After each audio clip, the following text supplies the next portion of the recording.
ሶስተኛ የእርግዝና ወርሽ ላይ ከደረስሽ በእርግጥ የመጀመሪያውን የእርግዝና መንጠቅ ስለጨረስሽ ከዚህ በኋላ ለወዳጅ ዘመዶችሽ እርጉዝ እንደሆነሽ በመናገር መልካም ዜና ማብሰር ትችያለሽ።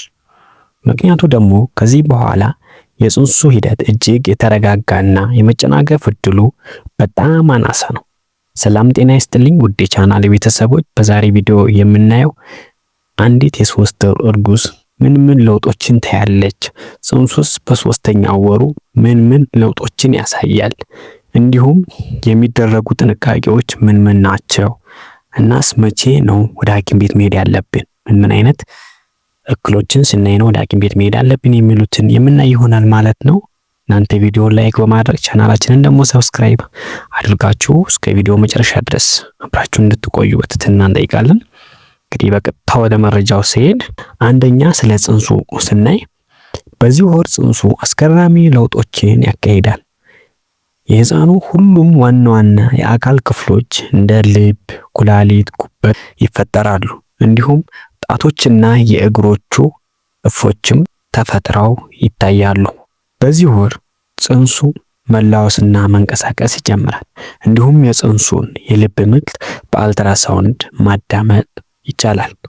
ነገር ግን ጾታውን ለመለየት ተጨማሪ 2 ወሮች መጠበቅ የግድ ነው።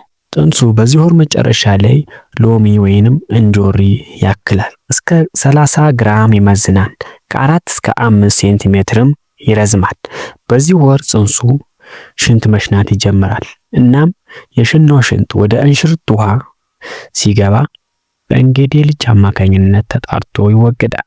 በአብዛኛው እስከ 3 ወር ድረስ የጽንሱ አፈጣጠር በእጅጉ የሚካሄድበት ወቅት ነው እና ለአፈጣጠሩ የሚረዱ የተለያዩ አመጋገቦችን መከተል እንዲሁም እንደ ፎሊክ አሲድና አይረን ያሉ ንጥረ ነገሮችን አስቀድሞ መጀመር ለጽንሱ በእጅጉኑ ያግዘዋል።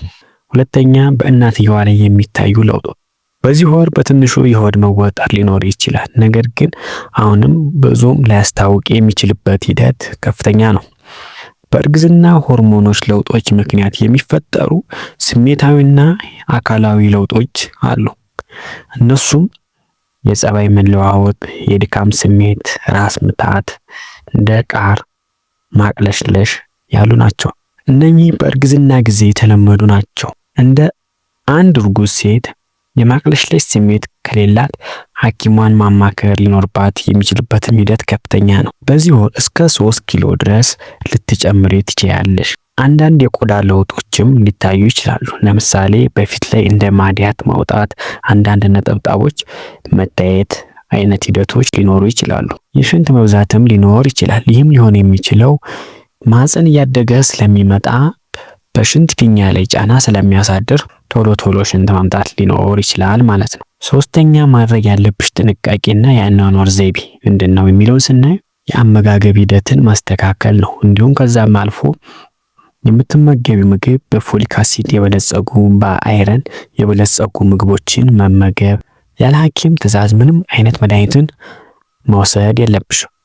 በቀን እስከ 5 ጊዜ በትንሽ እያደረግሽ ቶሎ መመገብ በእጅጉኑ ጠቃሚ ነው። ምክንያቱም ለአንቺ ጫናውን ያቀለልሻል። ጤናማ የክብደት መጨመር መኖሩን መከታተል፣ ያልተፈለገ እክል እንዳያጋጥምሽ ጤናማ የሆነ የክብደት መጨመር መኖሩን ቶሎ መከታተል መቻል አለብሽ። ነገር ግን ጤናማ ያልሆነ የክብደት መጨመር መኖር እንደ ደም ግፊት ያሉ ሂደቶችን ሊያባብስ ይችላል። በእርግዝና ምክንያት ለሚያጋጥም የሆድ ድርቀት እንዳትጋለጪ በቂ ውሃ መጠጣት መቻል አለብሽ። ከዛም በተጨማሪ የአካል እንቅስቃሴዎችን ማድረግ፣ እንደ ዮጋ ያሉ የአካል እንቅስቃሴዎችን ማድረግ፣ የእግር እንቅስቃሴዎችን ማዘውተር። ይህ ማድረግሽ ጤናማ የሆነ የአካል ጥንካሬ እንዲኖርሽና በወሊድ ጊዜ የምጥ ጫና እንዳይኖርብሽም ያግዛል። አራተኛ በመጨረሻ የምናየው መቼ ነው ወደ ሐኪም ቤት መሄድ ያለብሽ የሚለውን ሲሆን አንደኛ ከብልት የሚወጣ ሽታ ያለው ፈሳሽ ካለ፣ ሁለተኛ የሚፈስ የደም ነጠብጣብ ካለ፣ ሶስተኛ ጽኑ የሆነ የሆድ ህመም ወይንም ከፍተኛ የሆነ የሆድ ህመም ካለ፣ አራተኛ ከፍተኛ የሆነ ትኩሳት ካለ፣ እንዲሁም የሰውነት ማበጥ። እነኛ አይነት ምልክቶች ካጋጠሙሽ በፍጥነት ወደ ሐኪም በመሄድ ሐኪምሽን ማማከር ይኖርብሻል ማለት ነው። እና በመጨረሻም ለዛሬ ያስኩላችሁ መረጃ ይህን ይመስላል ማለት ነው። ቪዲዮ ከጠቀማችሁ ላይክ በማድረግ እንዲሁም ሌሎች እንዲደርስ በቅንነት ሼር በማድረግ ቻናላችንን ደግሞ ሰብስክራይብ አድርጋችሁ የኛ ቤተሰብ ይሁኑ። እናመሰግናለን። ባይ ባይ።